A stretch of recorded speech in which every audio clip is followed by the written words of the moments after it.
दिल्ली के भारत मंडपम में चल रहे इंडिया एआई इम्पैक्ट समिट 2026 के चौथे दिन प्रधानमंत्री नरेंद्र मोदी ने एआई के सुरक्षित इस्तेमाल का नया फॉर्मूला दिया। पीएम ने कहा कि जैसे खाने के पैकेट पर न्यूट्रिशन लेबल होता है, वैसे ही डिजिटल कंटेंट पर भी ऑथेंटिसिटी लेबल होना चाहिए ताकि फर्क पता चल सके।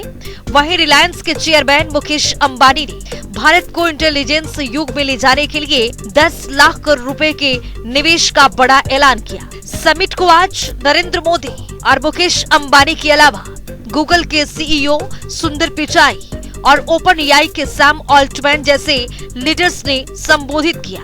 16 फरवरी से शुरू समिट 20 फरवरी तक चलेगी। इसमें आज 110 से ज्यादा देश, 20 से ज्यादा देशों के प्रमुख और करीब 100 सीईओज और फाउंडर्स शामिल हुए।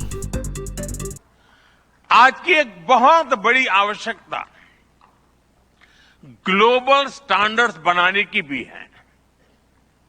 डीप फेक्स और फैब्रिकेटेड कंटेंट ओपन सोसाइटीज में अस्थिरता ला रहे हैं। फिजिकल वर्ल्ड में हम फूड पर न्यूट्रिशन लेबल देखते हैं ताकि हमें पता हो कि हम क्या खा रहे हैं। ठीक उसी तरह डिजिटल वर्ल्ड में कंटेंट पर भी ऑथेंटिसिटी लेबल्स होने चाहिए ताकि लोगों को पता हो कि क्या असली है और क्या एआई से बनाया गया है। एआई समिट में पीएम मोदी ने स्पष्ट किया है कि दुनिया के कई देशों में जहां एआई को लेकर भय का माहौल है, वहीं भारत इसे अपने भाग्य और उज्जवल भविष्य के रूप में देख रहा है। भारत इसे अपनी विकास यात्रा का अगला बड़ा टर्निंग पॉइंट मानता है। पीएम मोदी ने MANAV यानी मानव विजन का प्रस्ताव रखते हुए कहा कि एआई के लिए हमने एक नया ग्लोबल फ्रेमवर्क दिया है ताकि ये केवल डेटा पॉइंट न बनकर मानवता के कल्याण का जरिया बने। भारत ने दुनिया की कॉन्फिडेंशियल सोच से अलग हटकर एआई कोड को ओपन शेयर करने की बात कही है। पीएम का मानना है कि जब तकनीक सबके लिए खुली होगी तभी दुनिया भर के युवा दिमाग उसे बेहतर और सुरक्षित बना पाएंगे। एआई नौकरियां खत्म नहीं करेगा बल्कि नए अवसर पैदा करेगा। हम ऐसे युग में हैं जहां इंसान और मशीन मिलकर क्रिएट करेंगे। तो आइए ग्राफिक्स पर नजर डालते हैं कि क्या है MANAVA मानव विजन। M यानी मानव विजन। M कहता है कि moral and ethical system AI ethical guidance पर आधारित हो। A यानी अकाउंटेबल गवर्नेंस। N यानी नेशनल सोवरेनिटी, जिसका डाटा उसका अधिकार। A यानी accessible and inclusive, AI monopoly नहीं मल्टीप्लेयर बने। V यानी वैलिड एंड लेजिटिमेट। आज हम एआई को जिस दिशा में लेकर जाएंगे वैसा ही हमारा भविष्य तय होगा। साथियों, आज new Delhi AI impact summit में मैं एआई के लिए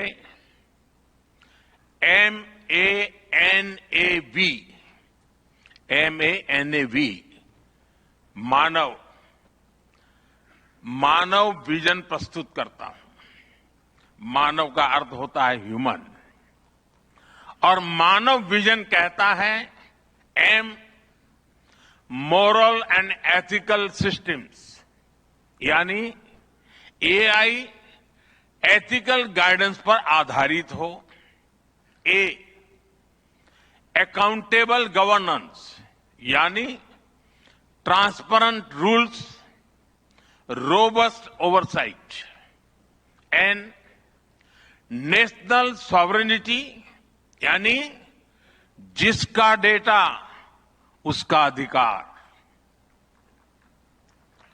A एक्सेसिबल एंड इंक्लूसिव यानी एआई मोनोपोली नहीं मल्टीप्लायर बने। V valid and legitimate Reliance के चेयरमैन मुकेश अंबानी ने कहा कि एआई नौकरियां छीनने के बजाय हाई स्किल काम के नए मौके पैदा करेगा। मुकेश अंबानी ने एआई की तुलना महाभारत के अक्षय पात्र से की है। अंबानी ने ऐलान किया है कि रिलायंस अगले 7 सालों में 10 लाख करोड़ का निवेश करेगी। जामनगर में multi gigawatt AI data centre का काम शुरू हो गया है। साल 2026 के दूसरे हिस्से तक 120 मेगावाट से ज्यादा की क्षमता शुरू हो जाएगी। My confidence is validated by an undeniable truth.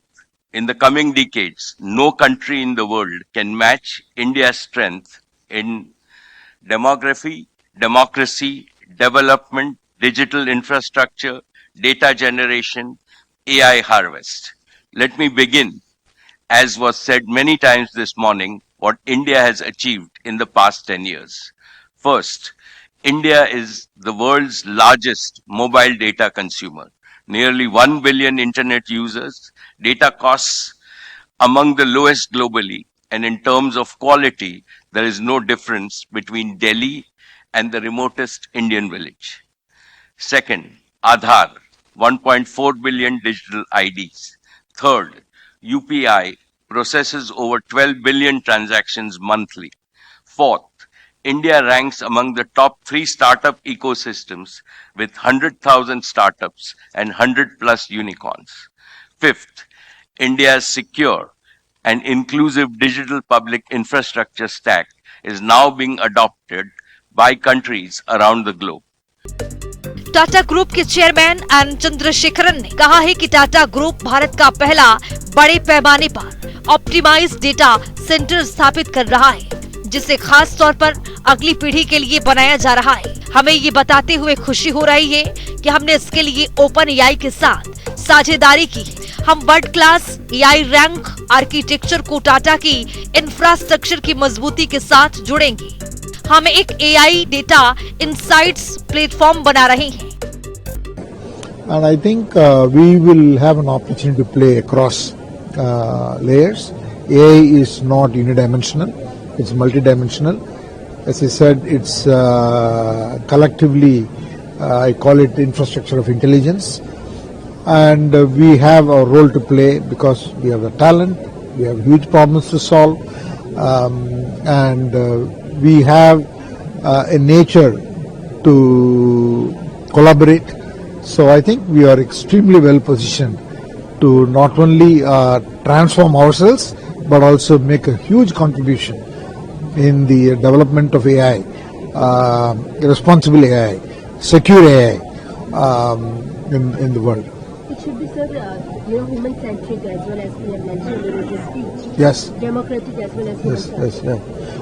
For one, I believe AI will empower every human being. Take our ASHA workers. People say that AI will replace jobs. It does not replace jobs.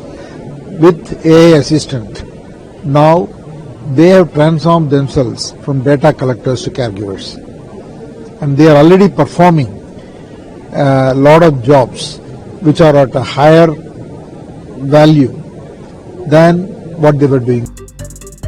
Google Bharat में अपना $15 billion यानी 1.35 लाख करोड़ रुपए के infrastructure निवेश के हिस्से के रूप में एक फुल स्टैक एआई हब स्थापित कर रहा है। इस हब में गीगावाट स्केल की कंप्यूटिंग और एक नया इंटरनेशनल सबसी केबल गेटवे होगा। गूगल के सीईओ सुंदर पिचाई ने कहा कि हर किसी के लिए उपयोगी एआई बनाने के लिए हमें साहसिक कदम उठाने होंगे, क्योंकि ये अरबों लोगों के जीवन को बेहतर बनाने के लिए काम करेगा और सबसे कठिन समस्याओं को हल कर सकता है। हमें उन क्षेत्रों की समस्याओं को सुलझाने के लिए भी उतना ही साहसिक होना चाहिए जहां अब तक तकनीकी पहुंच नहीं थी। I remember it being a quiet and modest coastal city brimming with potential. Now in that same city, Google is establishing a full stack AI hub, part of our $15 billion infrastructure investment in India. When finished, this hub will house gigawatt-scale compute and a new international subsea cable gateway, bringing jobs and cutting-edge AI to people and businesses across India. Sitting on that train, I never imagined Vizag becoming a global AI hub. Just as I couldn't have imagined that one day I'd be spending time with teams figuring out how to put data centers into space. Or taking my parents for a fully autonomous car ride in San Francisco. Wipro के executive chairman Rishit Premji ने कहा कि हम अब एक बड़े बदलाव के मोड़ पर हैं। अब बातचीत संभावनाओं से हटकर असलियत पर आ गई है। अब बात सिर्फ एक्सपेरिमेंट की नहीं है, बल्कि इसे अपनाने की है।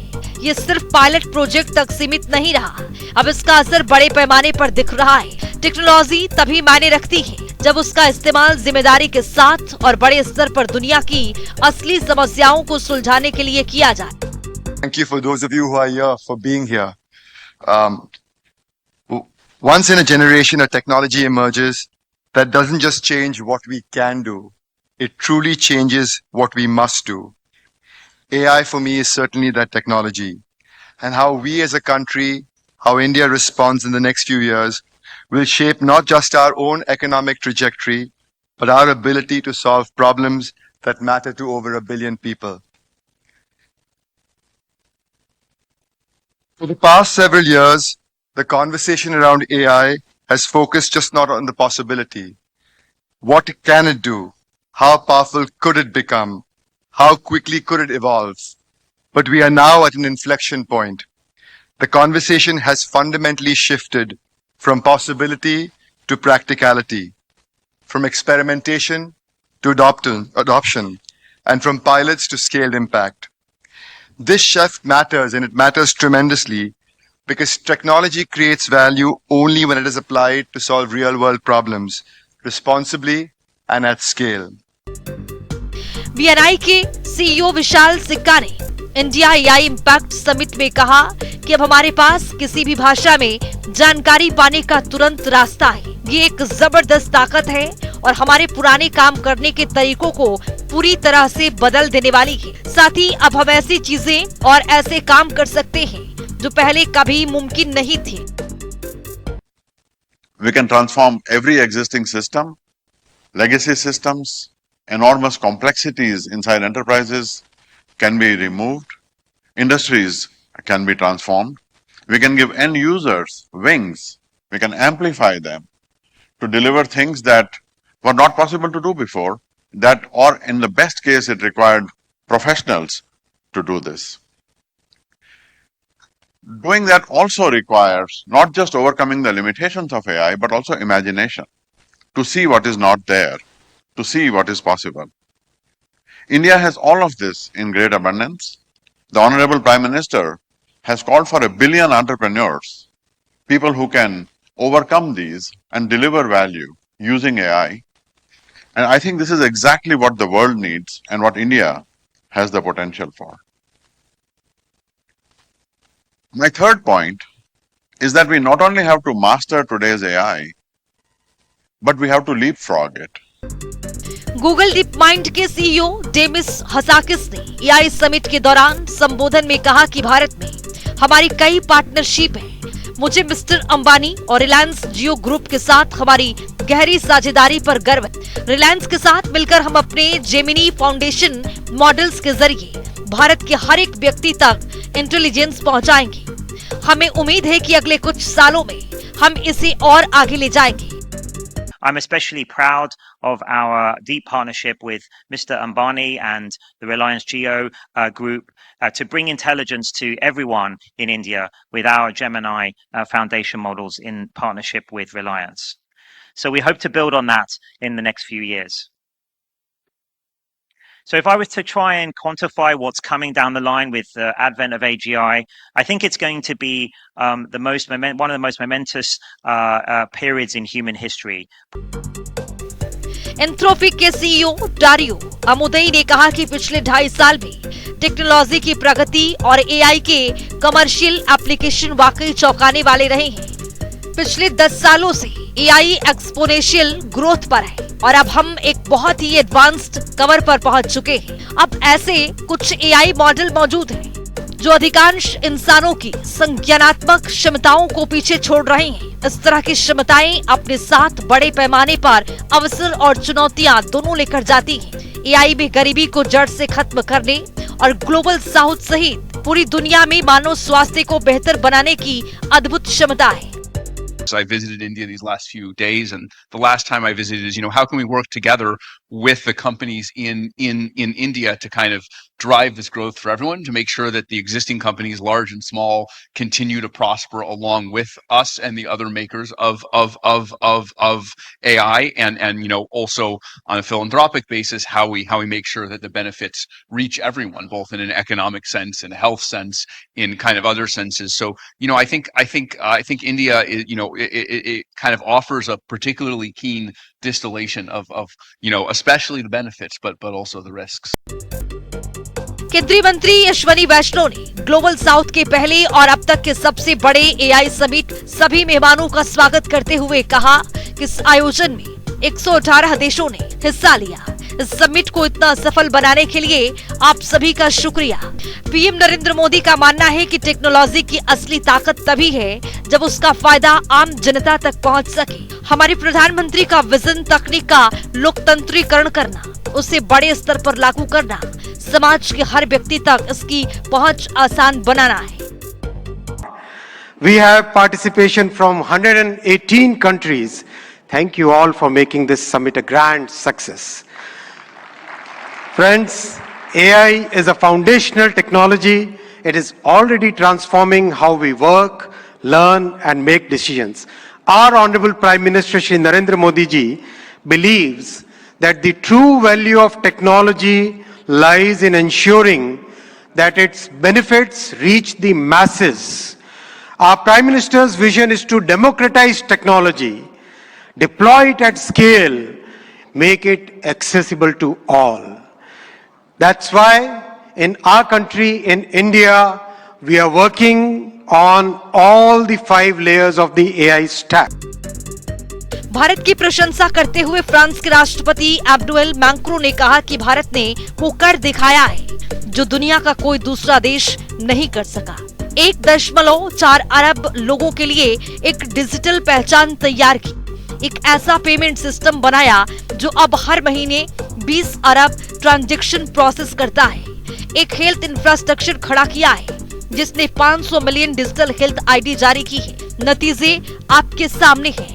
एआई, जीपीयू और चिप्स अब सीधे तौर पर जियोपॉलिटिकल और मैक्रो इकोनॉमिक शब्दों में बदल गए हैं। मुझे कहना होगा कि कभी ये बेहतरी के लिए होता है तो कभी बुरे के लिए। भारत ने सरकार की ओर से फंडेड पहला एआई बनाया और देश के हर स्टार्टअप को सबसे सस्ती दरों 38,000 जीपीयूस उपलब्ध कराए। Je vais dans un instant voir le Premier ministre Modi et pouvoir avoir un entretien conclusif à cette visite bilatérale et ce sommet sur l'intelligence artificielle. Je voulais en quelques mots vous rendre compte et répondre à vos questions. D'abord, on a pu, lors d'une visite bilatérale, संयुक्त राष्ट्र के महासचिव Antonio Guterres ने कहा कि AI का भविष्य मुट्ठी भर देश तय नहीं कर सकते। इसके लिए विभिन्न क्षेत्रों के 40 प्रमुख एक्सपर्ट्स का एक पैनल बनाया गया है जिसका स्पष्ट संदेश है कि एआई पर सबका अधिकार होना चाहिए। हमें एआई को लेकर फैले डर और बढ़ा चढ़ाकर की जा रही बातों को हटाकर जानकारी के अंतर को खत्म करना होगा।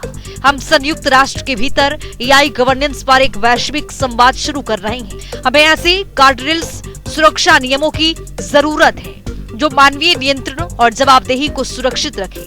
मैं विकासशील देशों में बुनियादी क्षमता निर्माण के लिए एक ग्लोबल फंड फॉर एआई बनाने की अपील कर रहा हूं। I urge member states, industry and civil society to contribute to the panel's work. Second, launching a global dialogue on AI governance within the United Nations, where all countries, together with the private sector, the academia and the civil society, can have a voice. We need guardrails that preserve human agency, human oversight, and human accountability. And the first session of the dialogue in Geneva in July will give every country and every stakeholder a voice to align efforts, uphold human rights, and prevent misuse.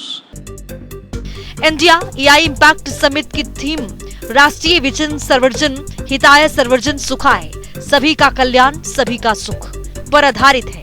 इसका उद्देश्य मानवता के लिए AI के वैश्विक सिद्धांत को बढ़ावा देना है। समिट में 110 से ज्यादा देश और 30 अंतर्राष्ट्रीय संगठन हिस्सा ले रहे हैं। इसमें लगभग 20 देशों के राष्ट्रीय अध्यक्ष और 45 से ज्यादा मंत्री शामिल होने पहुंचे हैं। इंडिया एआई इम्पैक्ट समिट 2026 3 मुख्य स्तंभों पर आधारित है: पीपल, प्लैनेट और progress. People human centric AI को बढ़ावा देगा जो लोगों के अधिकारों की रक्षा करे। प्लैनेट पर्यावरण के अनुकूल और टिकाऊ एआई विकास सुनिश्चित करेगा। वहीं प्रोग्रेस समावेशी आर्थिक और तकनीकी प्रगति पर जोर देगा ताकि समाज के हर वर्ग को लाभ मिले। प्रोग्रामिंग डेस्क, जनता टीवी।